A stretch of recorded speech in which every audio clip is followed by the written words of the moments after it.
I know a lot of you would love to make $5,000 to $10,000 extra every single month as a futures trader. Now, of course, in day trading, you're not going to make money every month. But this month, it's January 22nd. I'm already up over 5 grand. I've only had one red day. It was yesterday.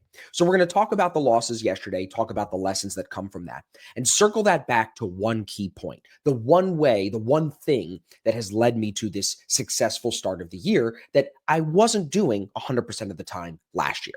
So let's get into it.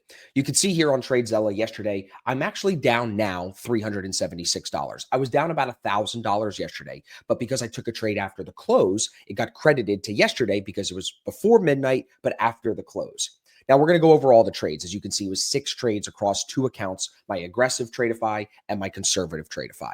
One thing I will say before we get into the tip of this video, a little side tip.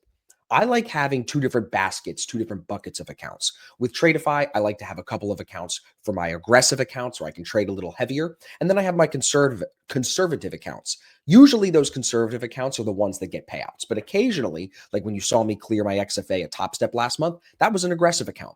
So for my personality, it's better to have 2 different buckets to play within.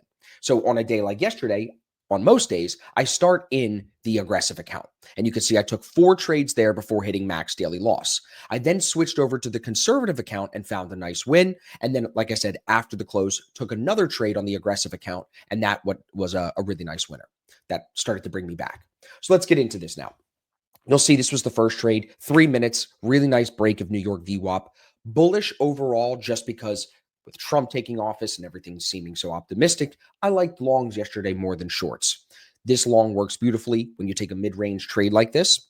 You take profit at opening range high. So why is it mid-range? Because New York VWAP, which is this blue line, is broken and it's right in the middle of the opening range set here and here. So when you trade from mid-range, you look to take profit here at top of range. And you can see my entry and exit arrows on the screen there. So that was the first trade. Then I tried it again. I tried to work the same price, the 62 here again. So I was long here, made money there. Tried to use this triple bottom to see another retest back into the 70s. I think that that's a very reasonable trade. Didn't work. So I took a loss.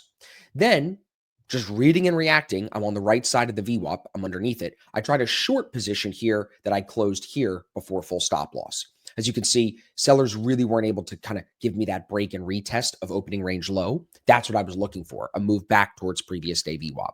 If you have any hints or any insight as to what you think my tip of this video is going to be, my tip of the month, put it in the comments below. I made a mention of it there a second ago. Then this was the last trade on the aggressive account during the New York session yesterday. I tried to buy it again here. So the third long entry of the day, same price, 60.60. Remember, tried it here and lost, tried it here and won. So now I'm back on the right side of the trade, I think, but I'm in heavier and I take max daily loss here on the Tradify account. The max loss is like $1,100 or $1,200. And I hit that here because I was loaded into this thing a little bit heavier. That's how I trade my aggressive account.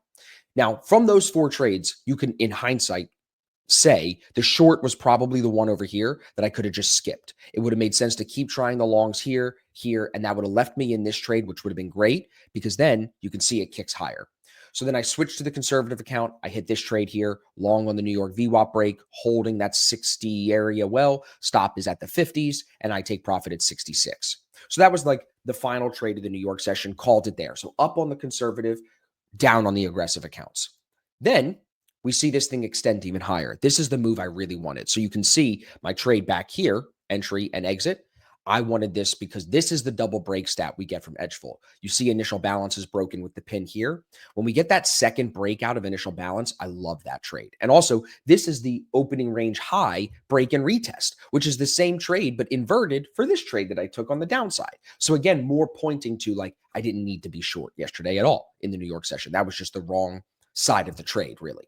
So now again here, the 68s work. That takes us up into the 80s. That's the double break stat. Edgeful says about 76% of the time over the last 3 months, we only break one side of the initial balance. So once that side is broken, as it was right here at 12 o'clock, anything in here is good for longs because I know we're probably not going all the way back down there to break the bottom. Sometimes it will, but 76% of the time, we're going back out the top. Here's that trade marked up where you can use the Edgeful stats to say how far does it move above initial balance. It's 0.2%. And look, this goes literally just over 0.2%. So this would have been the way to find risk reward for that initial balance breakout trade. And then the final trade, Trump speaking, doing his press conference thing, which we're going to get used to now again, just like he did the first presidency. Here's that volatility rate at the changeover because of that. And I got long with a 5-point stop there, hoping that his comments would drag us higher. I risked 5, I made 10, I closed some there and closed some there and called it a night. That trade would have been great to hold, of course, but it was still nice to recover some of the loss and then only end the day down $370 across all my accounts. So now if you take a look at the month so far, if we just go to this month, I'm going to do a full monthly review, of course, at the end of the month. That was my first red day. So really not bad to start the year. No major green days, 2,800 the first week, 1,400 last week. Now I'm up 900 this week. So making good progress, up 5,100 this month. But you can see there's no one day where I just make 5,100. It's winning more than I'm losing, keeping my losses as small as possible. And here's the tip of the month. If you go through all the trade recaps I posted and even this video today, what am I trying to do? I'm trying to stay on the right side of the New York VWAP, meaning if we're above it, I want to be long. If we're below it, I want to be short. Keeping it simple like that is going to help a lot of you this year. And you'll see me do it. I am guilty of trying to fight the VWAP sometimes, and I'm going to do my best to not let that happen this year. So comment below. Tell me if you took something out of this video. What did you like? What did you not like? I'm not making the most money. I know some of you are probably making more money than me, but I did really well last year. And this is a good start. If I can keep this above $5,000, my average month last year was about 4,600, I believe. So this is actually like starting the year on a slightly above average month compared to last year. So it's a really good win for me. And if you haven't tried the Tradify instant funded accounts, I have a link for that in the description as well. I can save you like 35% on any challenge you buy. Just use my discount code and my link down below.